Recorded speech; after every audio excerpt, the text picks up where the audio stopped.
2025년 3월 10일 새벽입니다.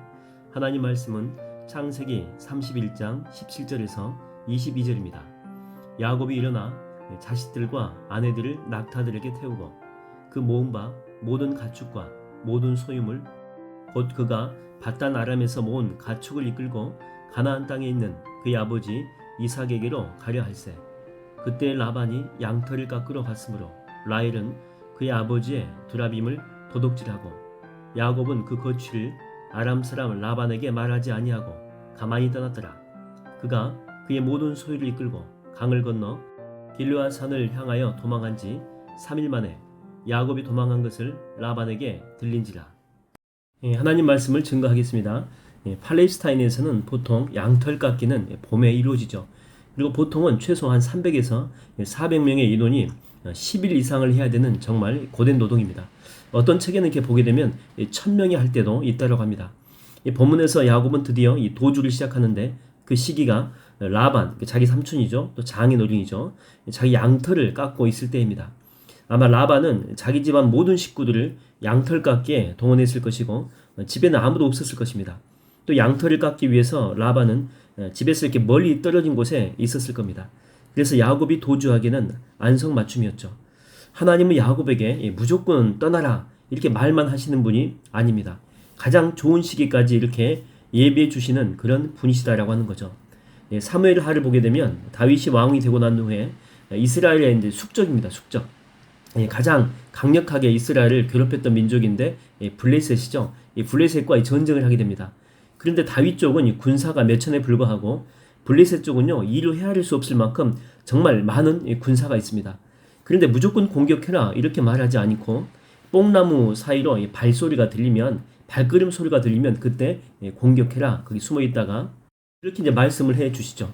그러니까 주님은 이 공격하라고 무조건 말만 하시는 분이 아니고 공격해야 될 정확한 타이밍까지 알려주시는 분이시다라고 하는 것입니다. 여러분이 삶을 살다 보면 이 타이밍이라고 하는 것이 정말 중요할 때가 있죠. 씨도 보면 뿌릴 때가 있고 그리고 모내기를 할 때가 있고 김매기를 할 때가 있고 추수할 때가 있습니다. 이 타이밍을 맞추지 못한다면 열심히 일하는 것 자체가 의미가 없다라고 하는 거죠. 여러분이 말도 그렇지 않습니까?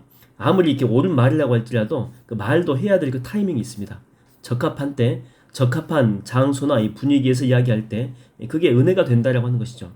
그래서 이렇게 성경은요 말에 대해서 이야기할 때 잠언 25장 11절에 보니까 경우에 합당한 말은 아로 새긴 은쟁반에 금사간이라 이렇게 나옵니다.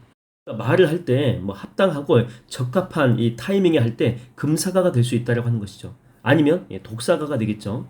실제로 사과도 아침에 먹으면 금사가 또 저녁에 먹으면 독사가 그렇게 말하지 않습니까? 그러니까 똑같은 과일인데 타이밍에 따라서 이렇게 다르다라고 하는 것입니다. 삼국지를 보게 되면 전쟁하는 내용들이 정말 많이 나오게 됩니다. 이 전쟁할 때 그 전술 가운데 하나가 화공법이 있죠. 화공법. 불을 쏜다라고 하는 건데 불을 쏠 때 가장 중요한 것은 바람의 방향입니다. 바람이 우리 쪽에서 적진을 향해서 불어야지 불이 적진으로 쉽게 옮겨 붙을 수가 있기 때문에 그래서 그때 화공법을 쓰는 것입니다. 삼국지의 그 3대 전쟁 가운데 적벽 대전이 있습니다. 이미 영화로도 나왔죠. 조조 군대하고 한판 붙는 건데 이때 조조는 수군으로 이렇게 100만이 넘는 그런 대군입니다. 원래 육군이었는데 수군으로 훈련을 시킨 거죠. 유비 진영은 그렇게 많지 않습니다. 나중에 근데 보게 되면 아주 쉽게 이기거든요. 조조의 배들을요 하나로 이렇게 다 묶어뒀습니다. 큰 파도에 휩쓸리지 않도록. 근데 바람이 유비 진영 쪽에서 조조 진영으로 이렇게 부는 것이죠. 그러니까 조조를 치기에 적합한 타이밍입니다. 그래서 불 화살을 계속 쏘니까 조조 배들이 다 이렇게 묶여 있잖아요. 전부 다 타버린 것입니다. 정말 이 골리앗 같은 그런 군대였는데 타이밍을 잘 이용하니까 쉽게 승리했다라고 하는 것이죠. 여러분 우리가 기도할 때도 타이밍이 있습니다. 갑자기 내 안에 성령의 그런 바람이 불 때가 있어요. 마치 그 사도행전에 보게 되면 성령이 임하시는데 급하고 강한 바람같이 임하는 것으로 표현하지 않습니까? 우리에게도 임할 때도 마찬가지입니다.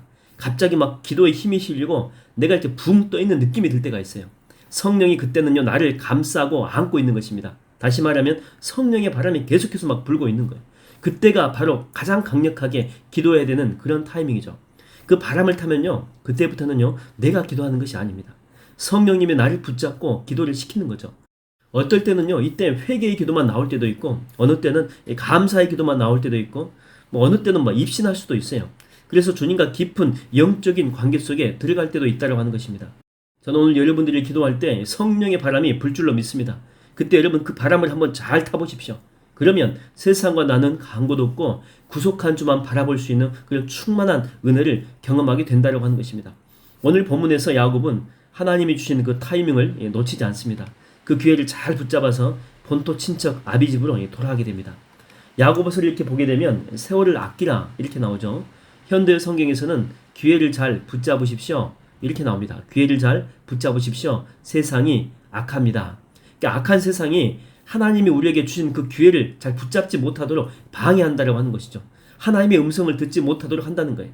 왜냐하면 기회를 붙잡으면 우리한테 유익이 되니까. 그래서 사탄은 온갖 방법으로 우리를 방해합니다. 여러분, 오늘 또 하나님은 여러분 가운데 많은 기회를 주실 것입니다. 또한 세상도 마찬가지로 우리가 그 기회를 붙잡지 못하도록 정말 많이 방해할 것입니다. 그러나 저는 여러분들이 오늘 세상을 이기고 기회를 붙잡는 신실한 종이 다 될 줄로 믿습니다.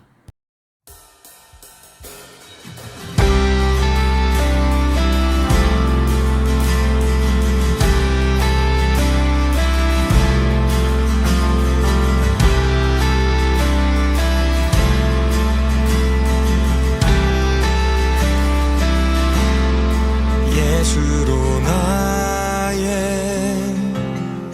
구주 삼고 성령과 피로써 거듭나니 이 세상에서 내 영혼이 하늘의 영